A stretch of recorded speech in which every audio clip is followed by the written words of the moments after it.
je trouve que c'est une rencontre qui a permis de se parler, de se dire les choses après ces événements que nous avons vécus.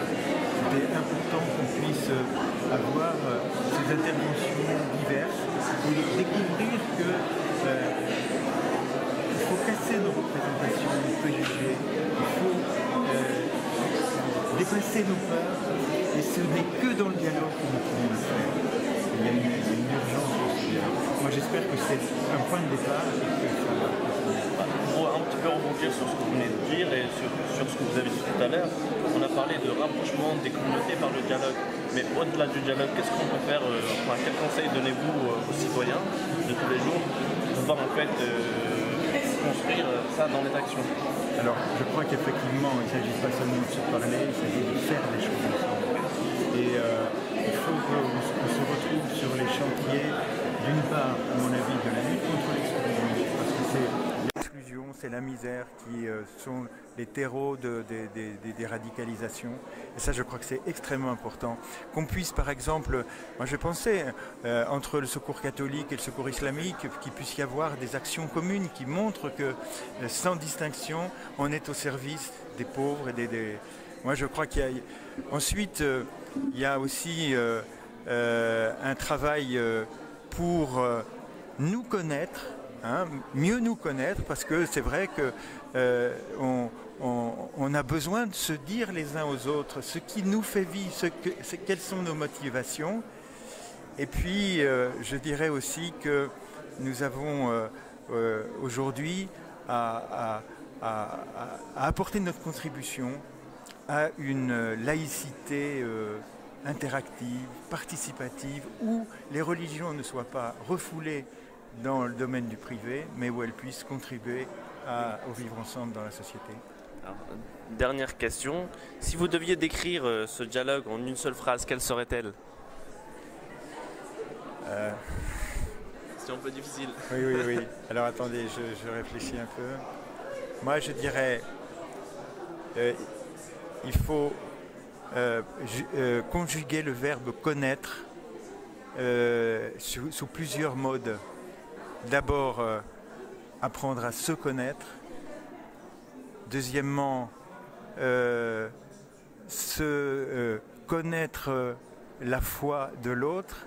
Connaître aussi, je pense, si chaque chrétien se disait je vais connaître un ami et je vais travailler avec lui, je crois que les choses changeraient aussi.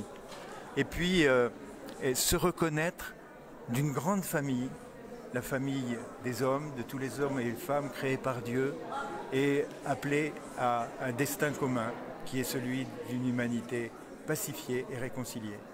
Donc moi je voudrais vous dire, enfin d'une personne à une autre, que j'ai retenu une seule phrase de vous, une phrase qui porte votre visage, c'est que il est beau de croire en la...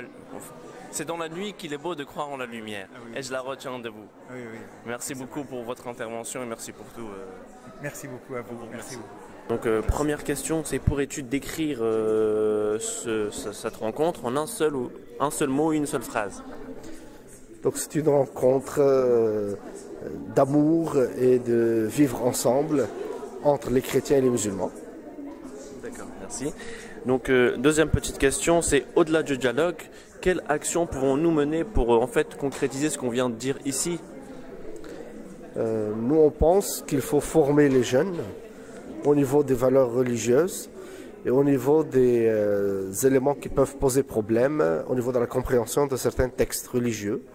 Et je pense qu'il faut même élaborer un message social fort, que les religions sont un facteur de stabilité et de paix sociale, pas des facteurs d'instabilité sociale.